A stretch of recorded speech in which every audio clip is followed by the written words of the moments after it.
asalaamaaleykum Sénégal ñu ngi leen di ziar di leen kontaanee di leen tàggal di leen jox seen wàccuwaay wala gisee ñu def vidéo bi nag dañoo dégg ay xibaar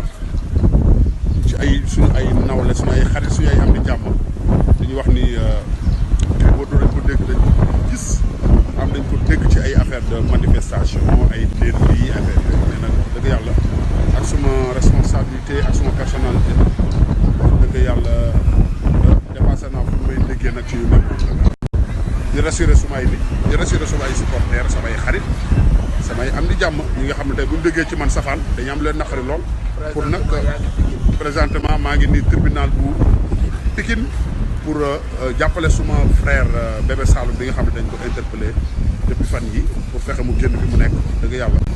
maa ngi ziar ñëpp di kontaanee ñëpp di tatagal ñëpp di leen wax ne nag loolu gars yi di wax dara amewut